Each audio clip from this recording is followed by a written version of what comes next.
भारतीय संगीत की दुनिया में मंगेशकर बहनों का नाम सबसे ऊपर आता है, लेकिन एक नाम अपनी अलग ही चमक के साथ हमेशा सबसे अलग खड़ा रहा। आज हम उसी अनोखे, उसी असाधारण सफर की कहानी में उतरेंगे, आशा भोसले की कहानी। सालों तक लोगों की नज़र में इन दो बहनों का रिश्ता बस एक होड़ का था, एक राइवलरी का। लेकिन सच तो ये है कि इस कहानी के पीछे एक कहीं ज्यादा गहरी और कह सकते हैं मानवीय कहानी छिपी हुई थी। ये कहानी है एक विरासत की, एक अलग पहचान बनाने की और आखिर में एक दूसरे के लिए गहरे सम्मान की।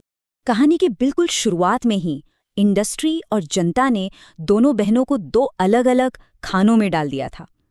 लता जी को माना गया पवित्रता की आवाज, जो हीरोइनों के लिए गाती थीं, और वहीं आशा जी को देखा गया वैम्स और कैबरे डांसरों के लिए एक बोल्ड, एक साहसी आवाज के तौर पर। तो सवाल ये उठता है कि आखिर उनके रास्ते इतने अलग हुए कैसे? चलिए उनके करियर के उन शुरुआती दिनों में चलते हैं। देखिए, जब आशा जी ने अपना करियर शुरू किया तब तक लता जी एक बहुत बड़ी स्टार बन चुकी थी। इसका सीधा मतलब ये था कि आशा जी को अक्सर वो गाने मिलते थे जो मेन स्ट्रीम नहीं समझे जाते थे।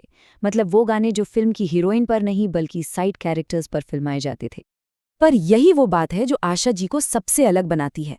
उन्होंने इसे एक रुकावट की तरह नहीं देखा, बल्कि उन्होंने इन गानों को अपनी आवाज के साथ एक्सपेरिमेंट करने का एक मौका बना लिया। यहीं से उन्होंने एक ऐसी स्टाइल बनाई, थोड़ी दमदार, थोड़ी चंचल, जो बॉलीवुड ने पहले कभी सुनी ही नहीं थी। और इंडस्ट्री में कुछ लोगों की नज़र इस नई और ताकतवर आवाज पर पड़ चुकी थी। उस दौर के म्यूजिक डायरेक्टर्स को ये बात समझ में आ गई कि ये कोई टकराव नहीं, बल्कि एक बहुत बड़ी ताकत है। दो बहनें, दो बिल्कुल अलग आवाजें। इसका मतलब था कि उनके पास भारतीय सिनेमा के हर मूड और हर किरदार के लिए एक परफेक्ट सिंगर मौजूद थी। ओपी नैयर उन पहले संगीतकारों में से थे जिन्होंने आशा जी के इस हुनर को पहचाना। उनका ये कहना कि आशा की आवाज़ में दुनिया का अनुभव है, ये दिखाता है कि उन्होंने आशा जी की गायकी में इमोशंस की गहराई को समझा और उसे अपनी धुनों में क्या कमाल का इस्तेमाल किया। लेकिन अगर कोई एक जोड़ी थी जिसने आशा जी के करियर को पूरी तरह बदल दिया, तो वो थी आर.डी. बर्मन के साथ। 70 के दशक में इन दोनों ने मिलके हिंदी फिल्म संगीत में एक क्रांति ला दी। दम मारो दम के साइकेडेलिक रॉक से लेकर चुरा लिया है तुमने के नर्म रोमांस तक, आशा जी एक नए, मॉडर्न और कॉन्फिडेंट भारत की आवाज बन गई। और इसी दौर ने आशा जी को एक ऐसी गायिका के तौर पर स्थापित कर दिया जो कुछ भी गा सकती थीं।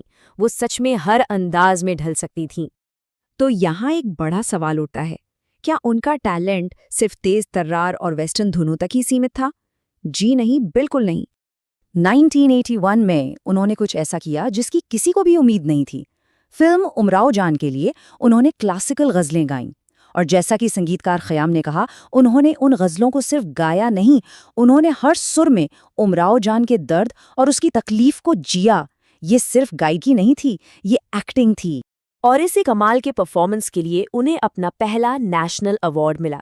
ये एक सबूत था कि वो सिर्फ एक पॉप सिंगर नहीं, बल्कि एक मुकम्मल, एक कंप्लीट कलाकार थीं जो किसी भी स्टाइल को अपना सकती थीं। उनकी ये काबिलियत कि वो हमेशा वक्त के साथ चलती रहीं, सच में हैरान करने वाली है। जरा सोचिए, 1971 में उन्होंने दम मारो दम से रॉक म्यूजिक को एक नई पहचान दी। ठीक 10 साल बाद 1981 में उन्होंने उमराव जान से क्लासिकल म्यूजिक में अपनी महारत साबित की। और फिर 1995 में 62 साल की उम्र में उन्होंने रंगीला के साथ मॉडर्न पॉप म्यूजिक की दुनिया में तहलका मचा दिया। 3 अलग अलग दशक, 3 बिल्कुल अलग स्टाइल, ये उनकी बेजोड़ वर्सैटिलिटी का सबसे बड़ा सबूत है। तो अब हम वापस उसी पहले सवाल पर आते हैं, क्या ये सच में एक राइवलरी थी? आशा जी ने खुद कहा था कि उनका असली संघर्ष किसी और से नहीं, बल्कि अपनी एक अलग पहचान बनाने का था। उन्हें लता मंगेशकर की बहन के तौर पर नहीं, बल्कि आशा भोसले के नाम से पहचाना जाना था। और यकीनन उन्होंने ये कर दिखाया। तो असल बात यह है कि वो एक दूसरे की प्रतियोगी थी ही नहीं, वो तो एक ही सिक्के के दो पहलू थीं। अगर लता जी की आवाज़ में एक दिव्यता थी, तो आशा जी की आवाज़ में जिंदगी थी। दोनों ने मिलकर भारतीय सिनेमा के संगीत को पूरा किया, उसे और भी ज़्यादा अमीर बनाया। और उनकी विरासत, उसका पैमाना तो सच में दिमाग चकरा देने वाला है।